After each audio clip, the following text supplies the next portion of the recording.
Welcome to Hardtalk Pakistan. In the 80s and 90s, she was considered one of the symbols of democracy for millions of Pakistanis. For many, she represented a real hope for the future. Today, however, after 2 terms as Prime Minister, she's been forced into exile and a general has taken over as President in Islamabad. So is this the end of the political road for Benazir Bhutto? Has she disillusioned her many supporters, or can she still hope to return to power for an unprecedented 3rd time? Ms. Bhutto, more than 2 years have passed since you've been back in your country, and there seems to be no sign of your return. So is this, in fact, the beginning of a slow but steady withdrawal from Pakistani politics? Some people may think that, but it's a wrong impression. I'm very much in politics. I lead the Pakistan People's Party, and under my leadership, the party has been steadily making gains. Perhaps 2 years ago, some people were writing us off. But being abroad has enabled me to campaign effectively against fascism in Pakistan. Let me put it like this. In April of this year, when the Supreme Court set aside your conviction on corruption charges, you said to the London paper, The Times, that you would return by August. Shortly afterwards, you said to the Indian paper, The Hindu, that you would return sooner rather than later. When will you go back? That's right. We have not been able to give a date, and we're certainly not in a position to give a date. The general has yet to announce a date for general elections. Unless there is a schedule, we're very much in the dark, and we need to take things step at a time. You mean you won't go back until elections are announced? I mean that I'll have to go back according to the political situation in the country. Obviously, I want to go back and contest in the general elections. I could go back tomorrow if the general stopped the one-sided victimization that he has launched against my family and my party.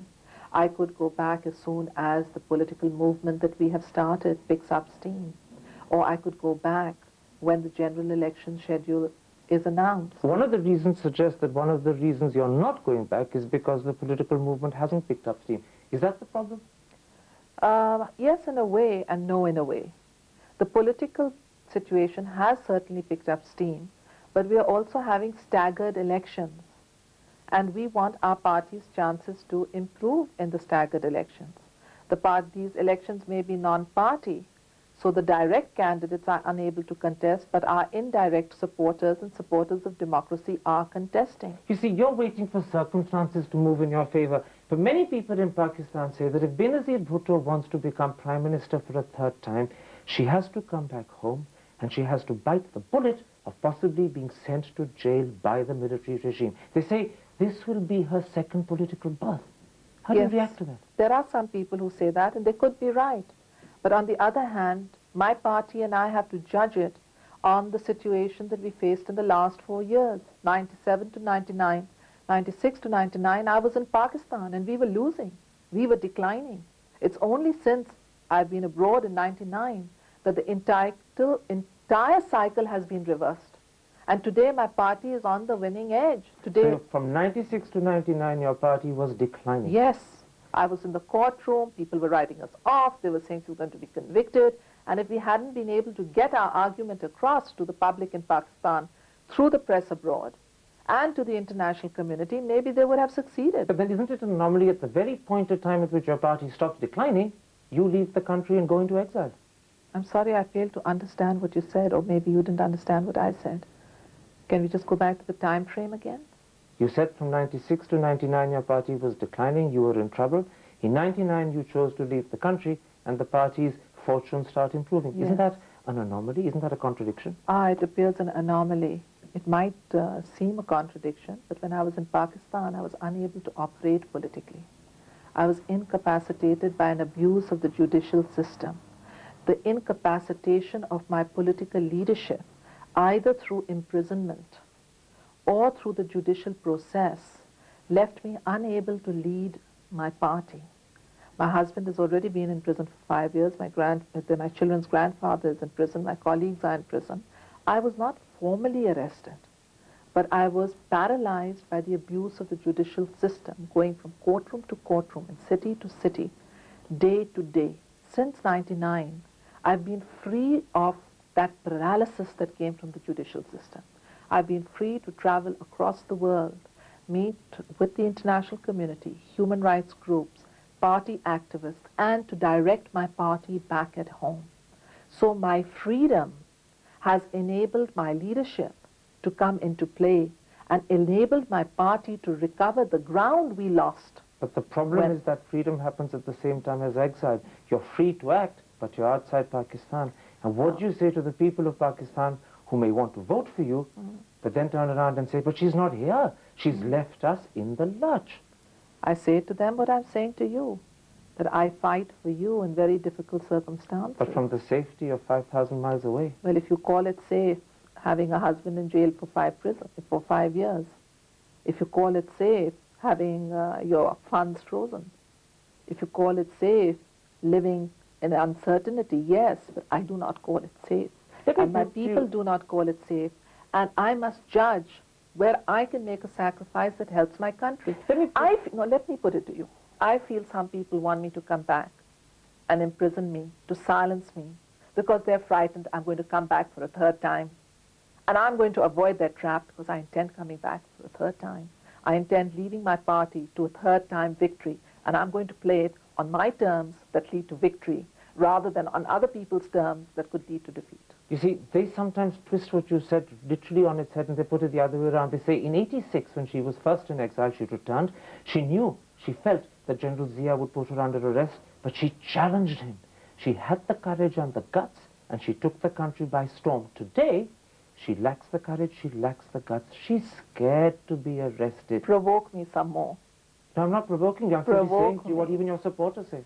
Provoke me more by saying it's unnamed supporters. Provoke me any way you like. But I'm here to act on an agenda to get democracy back to Pakistan. I'm not here to be provoked.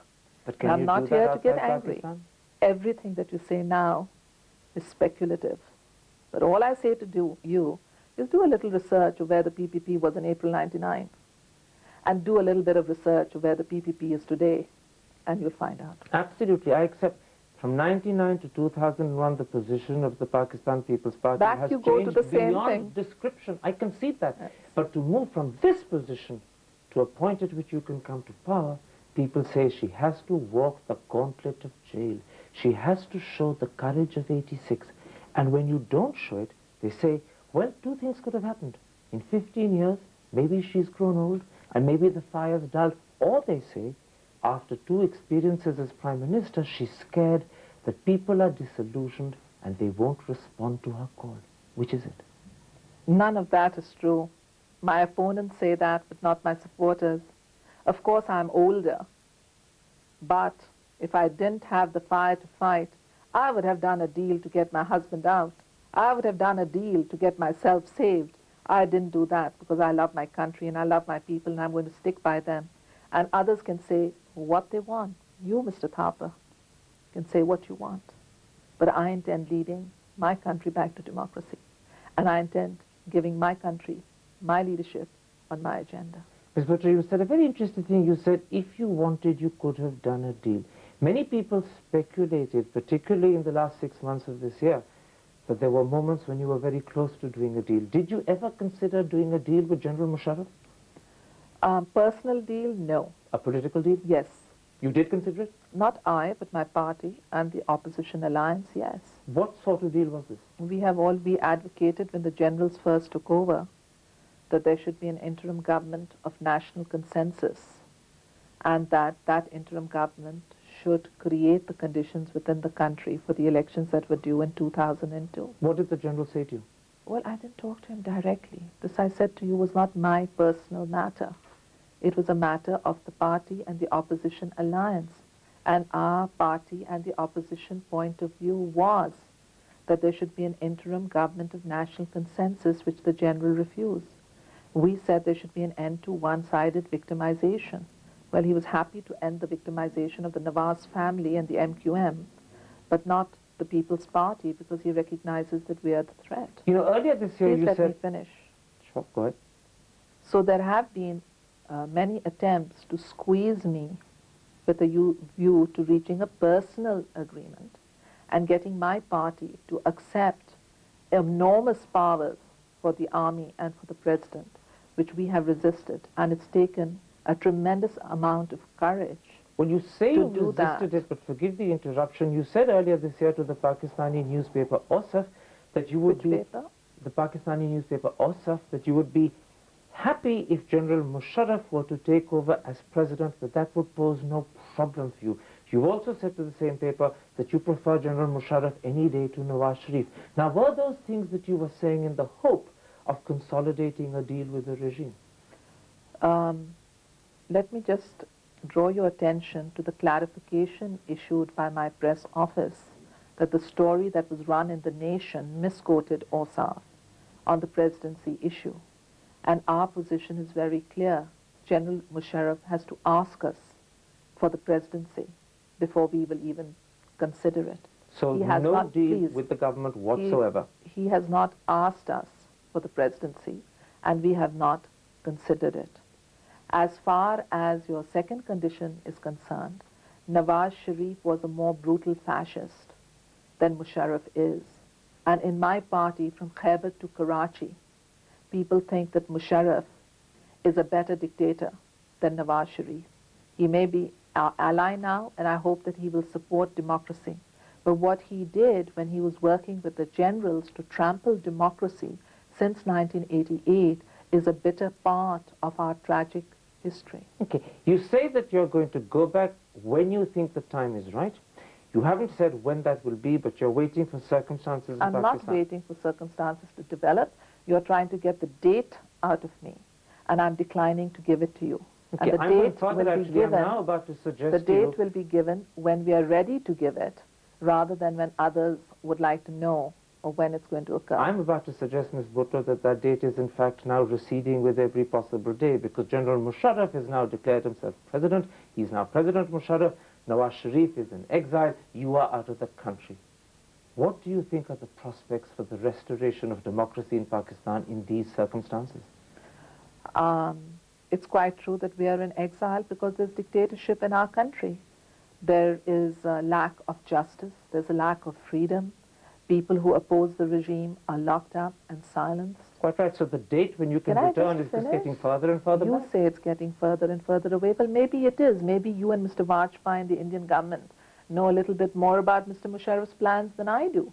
I can only speak to you on what I know about Mr. Musharraf's plans. And what I know about his plans, he's planning to hold elections in October 2002. Do you expect him to stick please. No, to continue. All right. You said my date is receding, and I said maybe you're privy to some information from New Delhi that I am not privy to. But according to the information that I am privy, there's a commitment to restore democracy by 2002, and I will be going back. But if there's going to be prolonged dictatorship, if the elections are going to be postponed, and there's going to be prolonged dictatorship, I will stay to fight dictatorship. I will not let my voice be silenced. I feel... But when you say stay to fight dictatorship, do you mean stay abroad to fight dictatorship? Wherever I think it's fit. As I said, I want my voice not to be silenced, because my voice is the voice that gives hope to millions of people. The interesting conclusion... But I do feel, Mr. Thapar, that elections will be held, because the situation in Pakistan is alarming. And I do feel, Mr. Thapar, that New Delhi is making a colossal mistake if it believes that Mr. Musharraf is going to play a peace card to sustain himself in power. This entire visit is geared to take pressure off from Afghanistan. I want very much, Ms. Bhutto, to talk to you about the forthcoming summit that's going to be taking place on the 14th of July between President Musharraf and Mr. Vajpayee. But simply to conclude this part before we move on to the next, the suggestion that you're giving me, and I ask you to clarify this, is that your date of return is going to be determined by your opponent, President Musharraf. If he calls elections, you'll go back, but if he doesn't call elections, you could find yourself stuck in exile for an interminably long period. In other words, he's calling the shots, not you. If you want to put it that way, you can. But I put things another way. I believe my party and I are calling the shots, and that under my leadership, the party has made enormous gains. And given these gains, and given the popularity of my party, Mr. Musharraf has two choices, either to accept my return or put off those elections indefinitely. That's a choice he's going to have to make, because I and the PPP are dictating the agenda rather than the generals. If the generals could dictate the agenda, I would do a deal with them and stay out, and they would get a puppet parliament that would give enormous powers to the president and to the military. So whenever elections are held, provided they're free and fair, you're absolutely confident that you and the PPP will win them and you will be back in office for the third time as Prime Minister. That's right. Okay, let's move to talk about the subject that you raised a moment ago, the summit that will be happening on the 14th of July between President Musharraf and Prime Minister Vajpayee.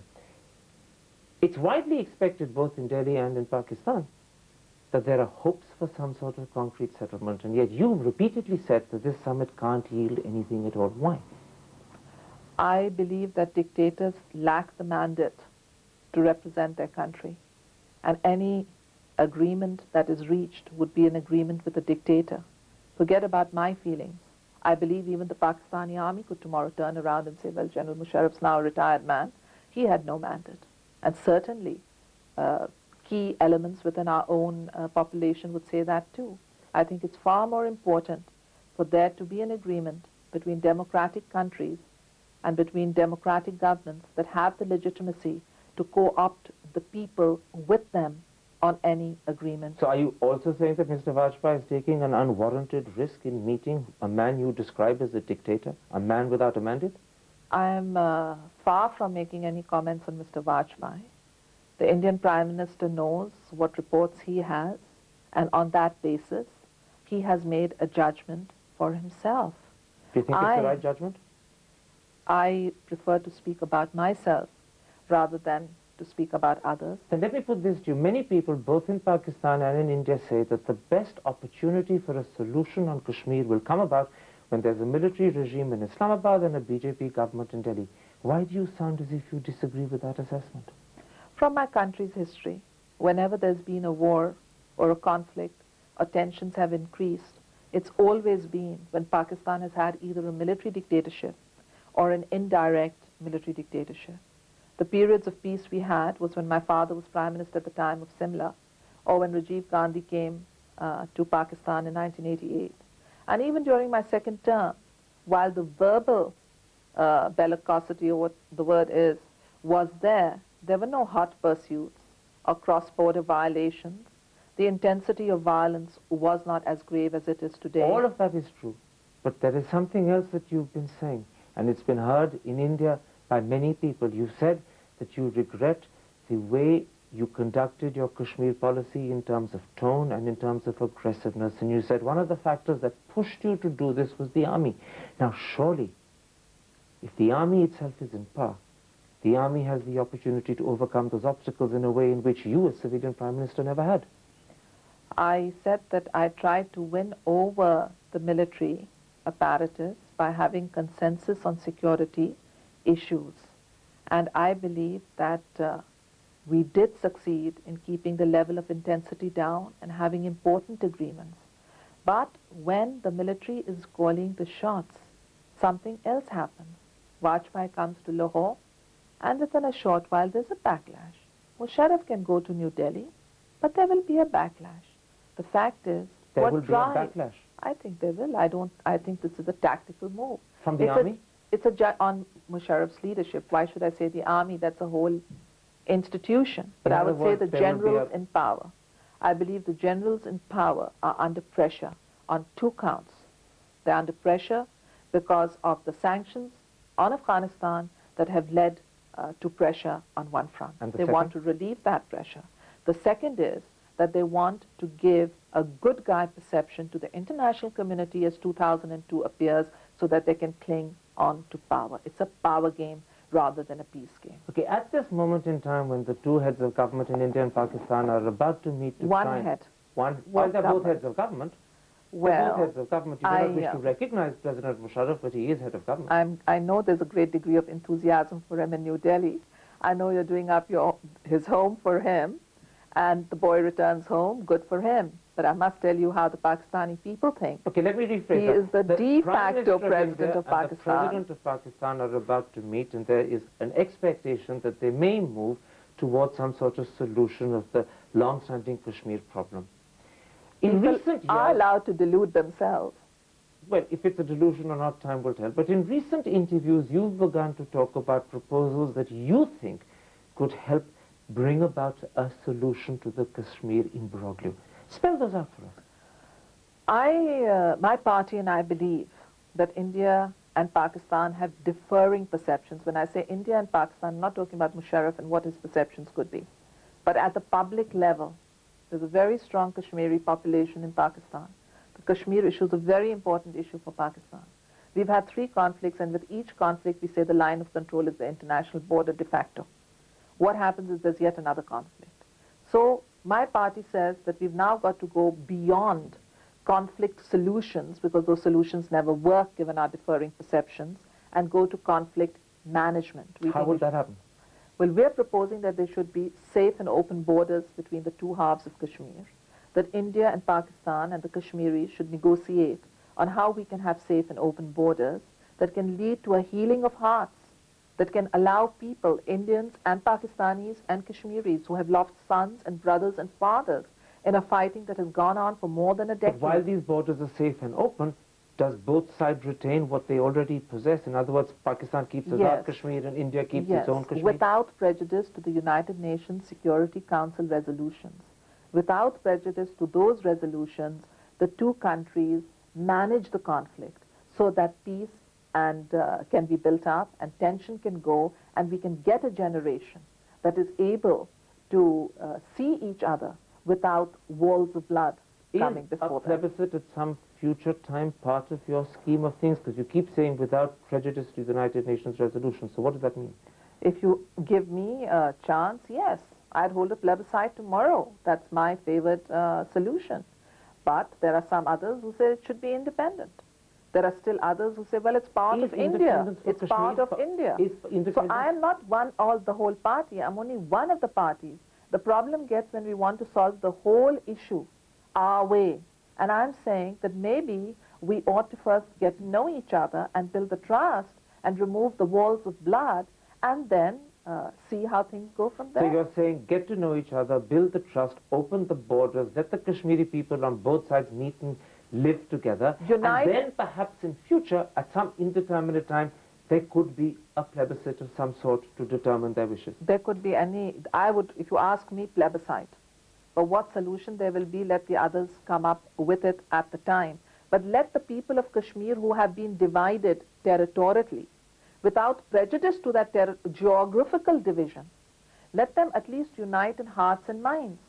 And let the Indians and the Pakistanis, both claiming to be the saviors of the 2 sides, let them also see each other without demonizing each other. And the world is changing. Would independence for Kashmir be part of your scheme of things? Not now, but maybe at some time in the future? Listen, my scheme of things would be plebiscite. But would that plebiscite acknowledge independence as an option? The Kashmiris' solution would be independence. The New Delhi solution would be Indian. Quite right. Would your plebiscite acknowledge independence as an option for them to vote for? I am going to build confidence. I'm not going to sit here as Nostradamus and tell you what's going to happen. Not as Nostradamus, but it sounds as if you don't want to comment on independence because you don't think you can carry your country on that option. That's not an option you're offering whenever the plebiscite is That's very speculative. I believe that the people of Jammu and Kashmir should have the right of self-determination. I believe in freedom. I've supported freedom everywhere. And the Indians have supported freedom too. They fought against the British. And they've supported freedom in other parts of the world. But somehow when we come to India and Pakistan, we run into deep prejudices. Of course, I think I'm right. I'm sure Indians think they're right. But I think the time has come to stop scoring points. I think the time has come to say, let's get to know each other. Let's try and build some peace. Let's travel across. Let's trade across. Now, if you want to come to really are offering a new opportunity. This is a different Benazir Bhutto to the one that used to shout, Azadi, Azadi, Azadi on television. Certainly when I talked of Azadi, I believed in freedom, but it's different from the tone and the tenor that was aggressive. I believe in freedom, but I also believe that India and Pakistan need to live together, work together, trade together, along with the other countries of South Asia. I see other countries prosper. I see European Union people traveling across all the time. Forgive the interruption. We're running out of time. We've got 30 seconds. Let me ask you one final question. People in India, people in Pakistan are listening to you talk about what is quite an imaginative solution. If you should ever come to power, do you have the capacity and the guts to force this through, or will political compulsions force you back to Azadi and the old hard line? I am a person who has been elected by the people twice before. I can carry the people of Pakistan. We are committed to freedom, but we are also committed to peace, and we are committed to the idea that our solutions have other partners. But are you also committed to the new policy on Kashmir that you've just begun to enunciate? Very much so. I would like to see the nations of South Asia work together rather than tear each other apart. On that note, Benazir Bhutto, thank you very much for talking to Hardtalk Pakistan.